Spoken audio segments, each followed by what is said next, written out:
et les développements de ces sommaires dans ces corps du journal. On commence avec cette information où les renforcements de la coopération bilatérale entre la République démocratique du Congo et la République du Congo, les deux pays ont procédé le mercredi 11 février par les biais de leurs ministres respectifs de la Défense à la signature d'un accord stratégique visant à consolider leur partenariat et à renforcer leur confiance mutuelle pour la sécurité autour des frontières communes.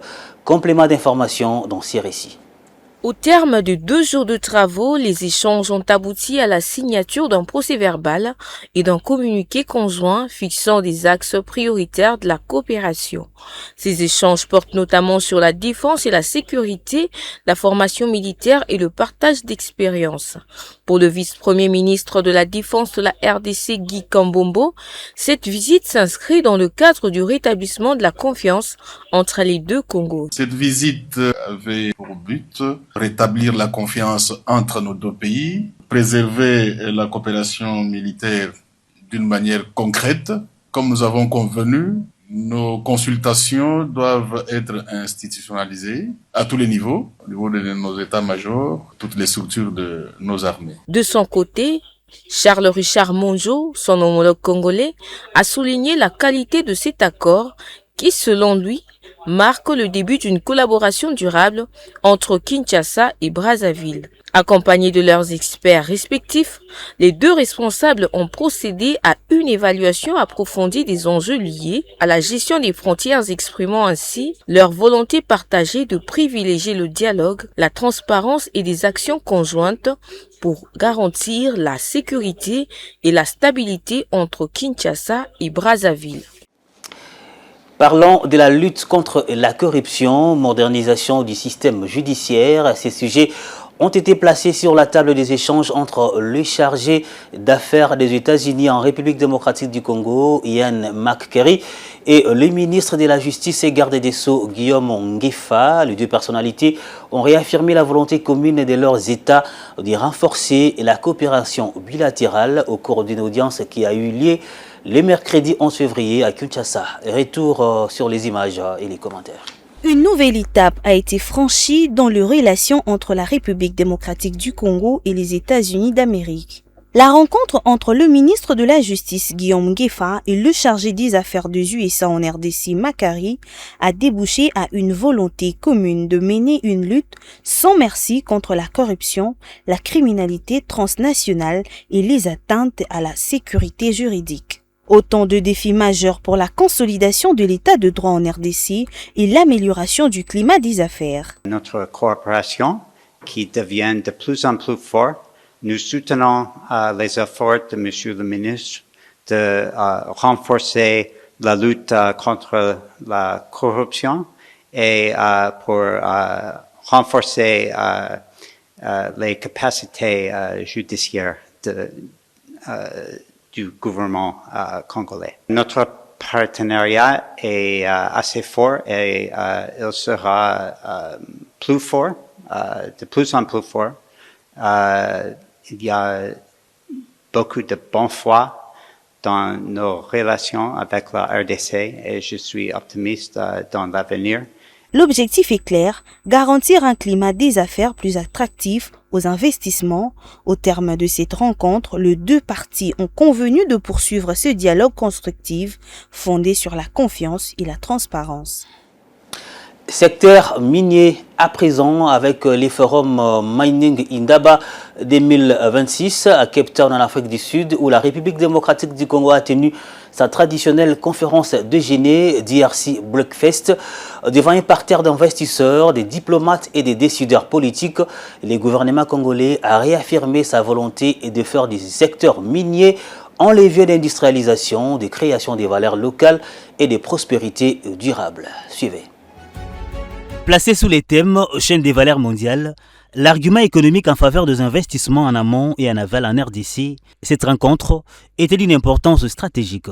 Convié à l'événement, le ministre des Mines, Luzwatum Kabamba, qui, devant les parlementaires, les diplomates, investisseurs et partenaires du secteur minier, a exposé la vision stratégique du gouvernement congolais. Celle, notamment d'accroître la transformation locale des ressources minières afin que les richesses naturelles du pays contribuent durablement à la paix, à la prospérité et au bien-être du peuple congolais. Il a également souligné l'ambition de positionner la RDC comme un acteur industriel clé dans la transition énergétique mondiale. Cette stratégie vise une rupture progressive avec les modèles d'exportation des matières premières brutes. La RDC entend désormais privilégier la création des valeurs locales, le développement de chaînes de valeur des batteries, l'industrialisation des minerais critiques et l'intégration de l'exploitation artisanale dans un cadre formel, structuré et durable. Le ministre des Mines a par ailleurs insisté sur les réformes en cours pour renforcer la sécurité juridique, améliorer la gouvernance du secteur, aligner les pratiques nationales sur les standards ESG internationaux et intensifier la lutte contre la fraude ainsi que les circuits illicites. À travers ces messages forts lancés à Mining Indaba 2026, la RDC réaffirme clairement son ambition de devenir un pôle majeur de transformation minière en Afrique. Restons dans ce chapitre du secteur minier où un nouveau cap franchi dans l'encadrement de l'exploitation artisanale du cobalt en République démocratique du Congo.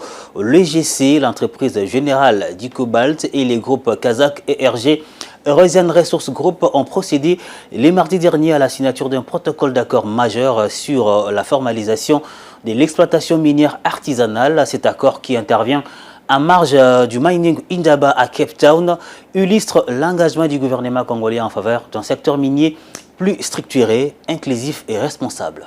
Commentaire. Cet accord stratégique s'inscrit dans une dynamique de responsabilités partagées entre l'État, les entreprises industrielles et les exploitants artisanaux.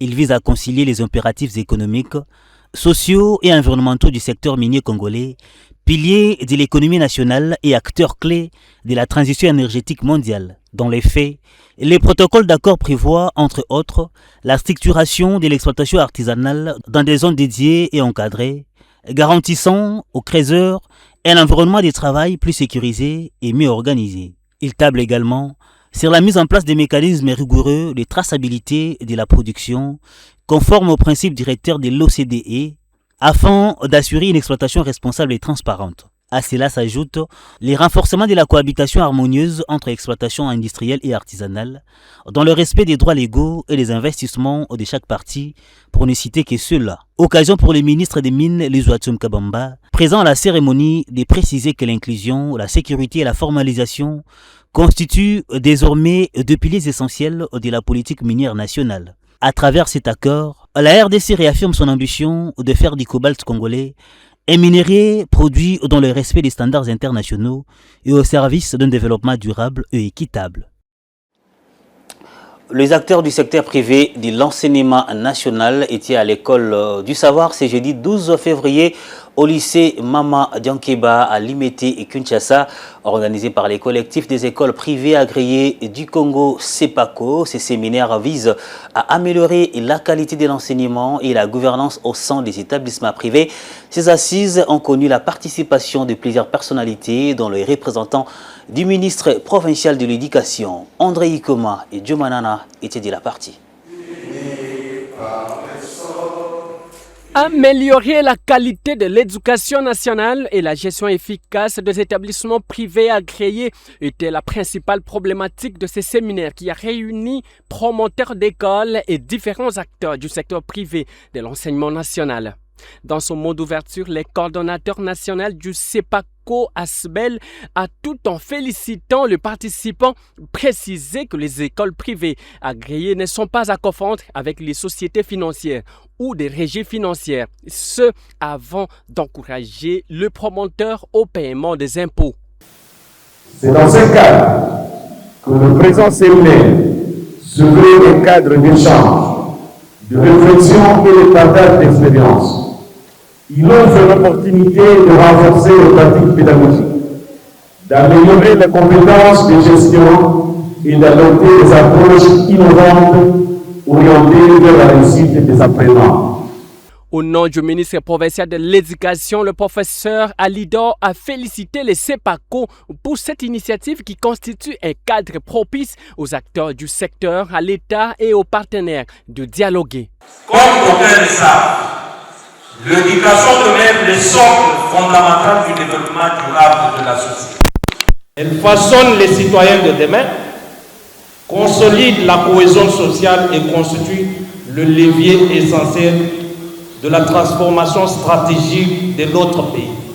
À l'issue de ces interventions, il s'en est suivi de séances d'exposés sous plusieurs thématiques, notamment l'amélioration de qualité de l'enseignement, l'évaluation et l'assurance, la gouvernance ainsi que l'élaboration des plans d'action opérationnels et réalistes.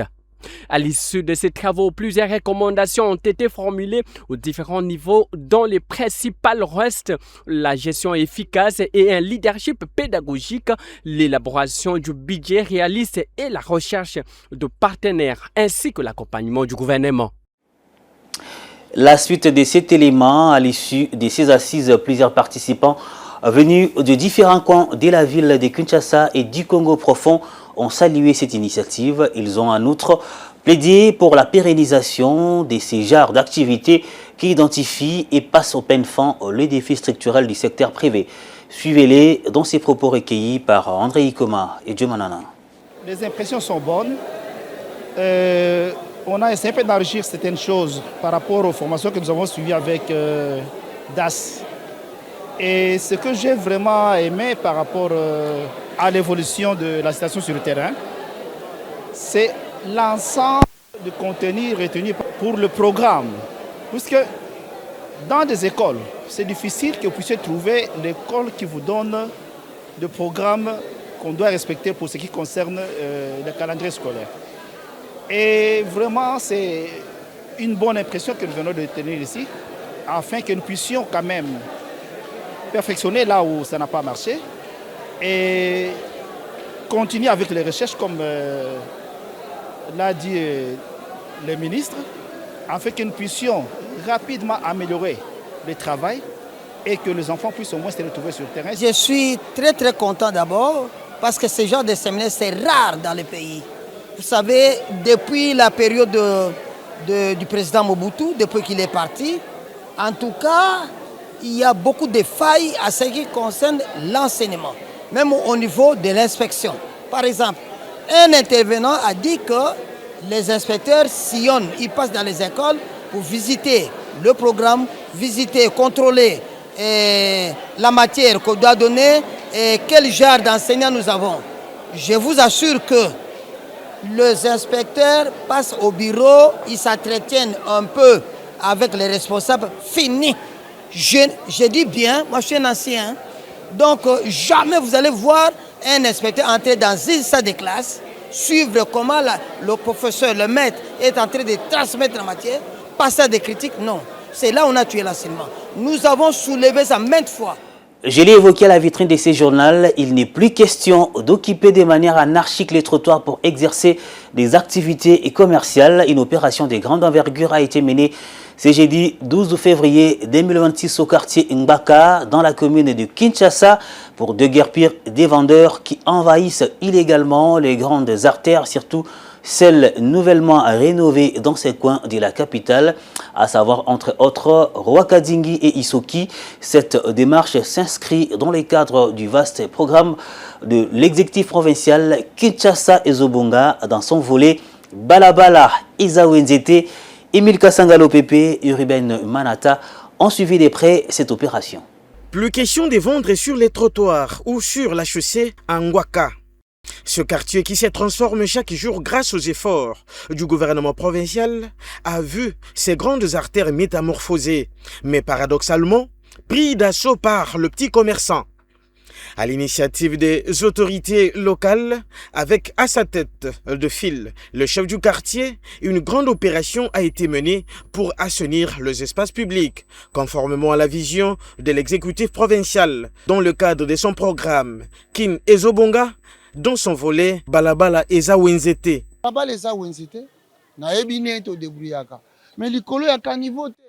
On ne peut pas ériger un marché sur la rue. On ne peut pas non plus vendre sur le caniveau. Parce que chaque fois qu'ils étalent leurs marchandises, il y a toujours des immondices qui remplissent les caniveaux.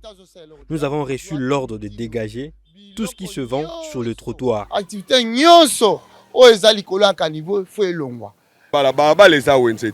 La terre n'est pas un marché. Voilà pourquoi nous sommes en train d'assainir, conformément aux instructions reçues. Nous serons très durs comme le gouverneur est dur avec les bourgmestres et les chefs de quartier.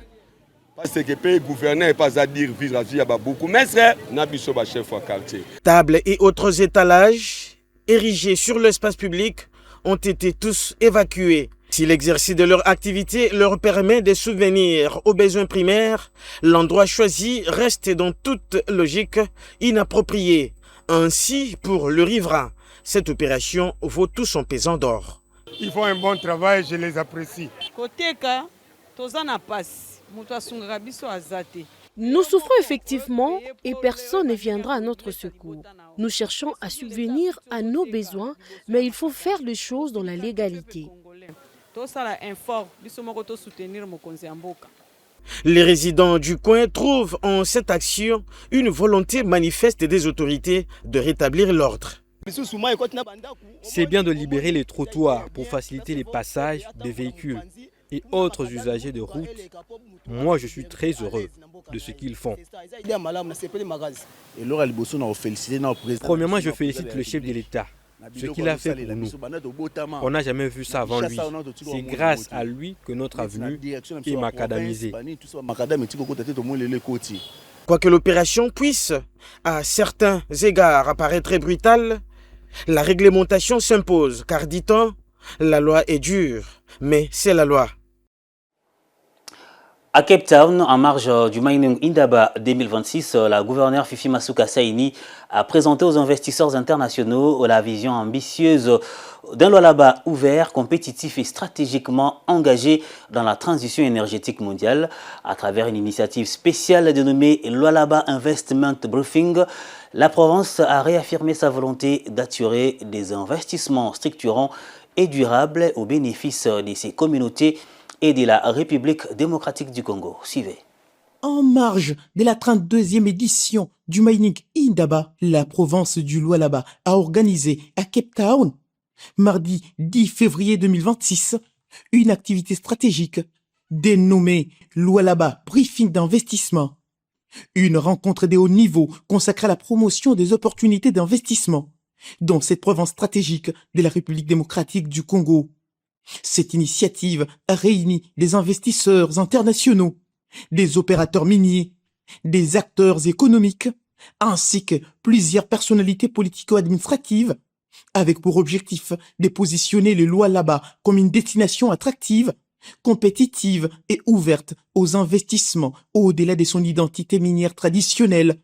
La gouverneure de la province du Lualaba a présenté une vision ambitieuse et inclusive du développement provincial. Je voudrais, avec déférence et loyauté républicaine, rendre un hommage appuyé à son Excellence, Monsieur le Président de la République, chef de l'État, Félix Antoine Tshisekedi Tshilombo, pour son leadership éclairé, sa vision stratégique et son engagement constant en faveur du développement intégral de notre pays.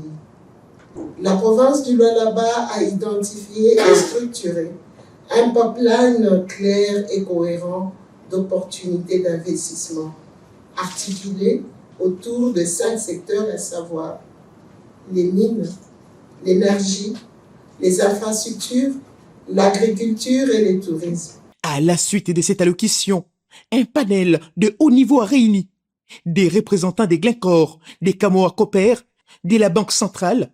Ensemble, ils ont partagé leurs expériences, mettant en lumière la rentabilité des investissements, les avantages compétitifs du Lualaba, ainsi que l'environnement économique et financier favorable qu'offre la Provence. Nous appelons les mondes de pouvoir venir aussi dans les domaines de l'agriculture. Les hommes les plus riches au monde sont des agriculteurs et des fermiers. Donc nous en appelons aussi à ceux qui sont dans les secteurs de l'énergie, énergie renouvelable, énergie hydro, énergie solaire, de pouvoir venir dans la province du Lualaba. Bien avant cela, Fifi Masuka Saini et sa suite ont pris part dans la matinée aux travaux officiels du Mining Indaba au Centre international des congrès du Cape Town, aux côtés de la délégation de la République démocratique du Congo, conduite par le ministre national des Mines, Louis Watum Kabamba. Et la machine de transformation d'Ilo-Laba poursuit son cours, même quand son initiatrice est en déplacement. C'est les constats faits par la délégation conduite par Junior Katolou, directeur des cabinets du gouverneur, mardi 10 février 2026, après l'inauguration de son aérogare, la construction du tarmac, tour de contrôle, entrepôt fret, nouvelle piste et pavillon présidentiel de l'aéroport international de Kolwezi progresse convenablement pour cet émissaire de la gouverneure Fifi Masuka. La mise en œuvre de ces projets illustre une volonté ferme du président Tshisekedi de placer la RDC parmi les puissances économiques de l'Afrique. Regardez. Le Lualaba est un véritable chantier à ciel ouvert. De grands projets prennent forme chaque jour, témoignant de la vision de développement de la gouverneure Marie-Thérèse Masuka Saini. Routes, écoles, hôpitaux, bref, des infrastructures à l'image d'une province pilote sortent des terres au quotidien. Même à l'absence de la gouverneure, la machine tourne.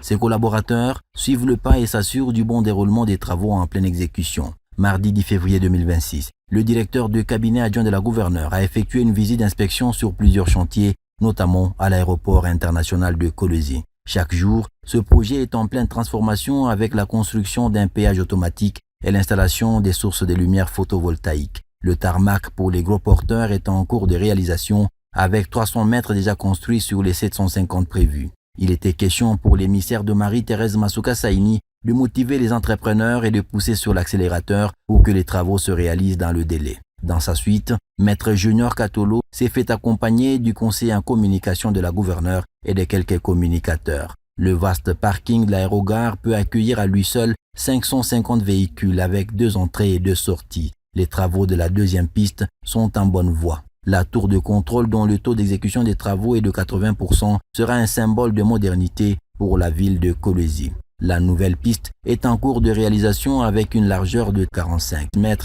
Les équipes techniques travaillent d'arrache-pied pour respecter le délai imparti. À la liste des sites visités s'ajoute également le hangar fret. La délégation y a fait un crochet pour voir l'avancement des travaux.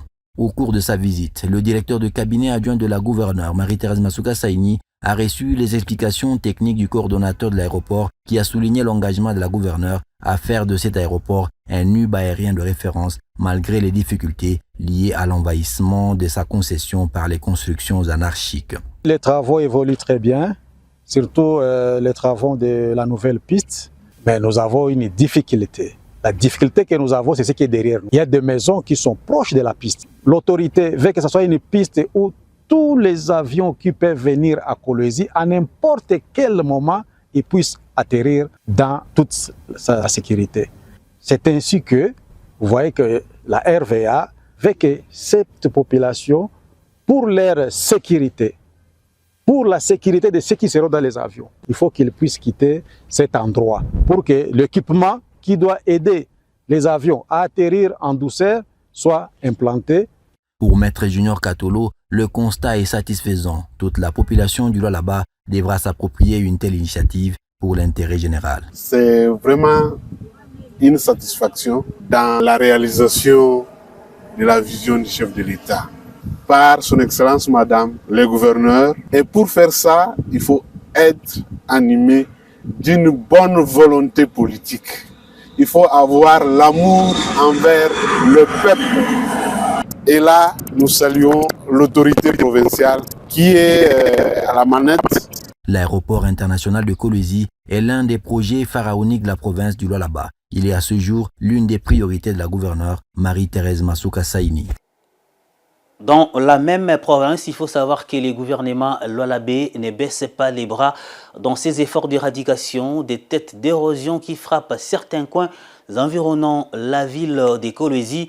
Junior Katolou, directeur de cabinet adjoint du gouverneur, a conduit mercredi 11 février une délégation pour inspecter les sentiers Joli Site, Kibouiza et Cinquantenaire. Constat, les travaux avancent à grands pas. La population riveraine s'en réjouit et remercie vivement la gouverneure Fifi Masuka pour sa promptitude. Regardez.